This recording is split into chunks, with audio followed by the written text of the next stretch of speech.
देखो ये एक न्यूज है। जया बच्चन जी, सांसद महोदया, इसमें क्या कह रही हैं कि सांसद स्कूली बच्चे नहीं हैं, इनसे सम्मान पूर्वक व्यवहार हो। मतलब बच्चे कोई कूड़ा करकट है क्या? अगर वो सांसद नहीं है तो उनके साथ तुम कैसा भी व्यवहार करोगे? वो सम्मान के हकदार नहीं है। और ये सोच अकेले जया बच्चन जी की नहीं है, न जाने कितने पेरेंट इस सोच से ग्रसित है। मैं पूछना चाहता हूं, आप लोग जो यहां बैठे हैं, मुझे बताओ, अगर वही गलती जो गलती बच्चे ने की है, अगर वही गलती आपका बॉस कर दे, सोचो वही गलती मैं कर दूं यहां पर, वही गलती आपका कलीग कर दे, तो आप क्या उससे वैसे बात करोगे जैसे अपने बच्चे से बात करते हो?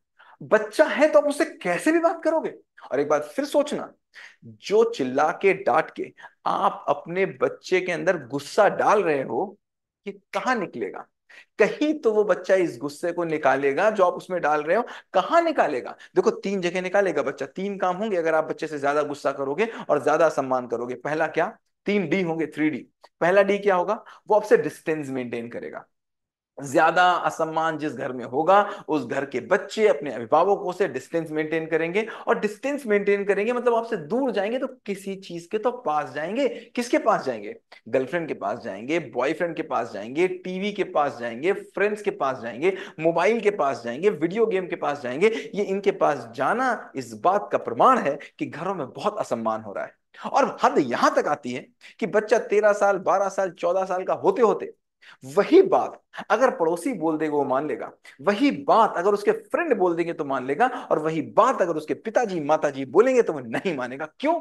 बहुत असम्मान हुआ है घरों में, बहुत असम्मान हुआ है। ये ना कहने का तरीका आपको सीखना पड़ेगा, वरना दूसरा डी होगा।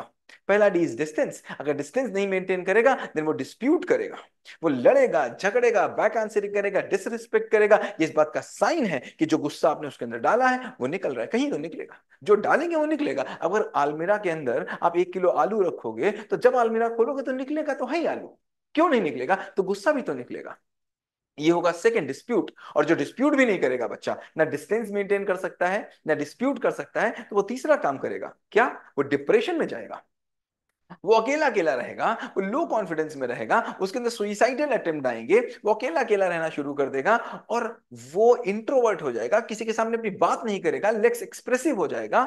ये इस बात का साइन है कि बहुत असम्मान हुआ है। माय डियर, ये फ्रेमवर्क जो मैंने आज आपको दिया है, ये फ्रेमवर्क यूज करिएगा सभी। जाइएगा अपने हस्बैंड से, अपनी वाइफ से डिटेल में इस पे बात करिएगा। इस फ्रेमवर्क को, जो हार्मोनी पाथवे फ्रेमवर्क मैंने आज आपको दिया है, इसको यूज करिएगा। कोई प्रॉब्लम है तो मुझसे डिस्कस करिएगा। This is the time and I am telling you this. अगर आपने राइट टाइम पे घरों में एक हार्मोनी पाथवे नहीं बनाया, अगर आपने ये सोचा कि ये बच्चे मेरे हैं, बच्चे आपने पैदा जरूर किए हैं लेकिन आप इन बच्चों के मालिक नहीं हो, ये समझ लेना, ये अपने आप में एक पूरे के पूरे क्रिएचर हैं। और इनको क्रिएचर होने का सम्मान पहले दिन से मिलना चाहिए। ये बात नहीं होगी। आप देखो ना, बच्चे से कैसे भी बात करते हो। वही बात अगर बड़े से करना होगा तो आप क्या बोलोगे?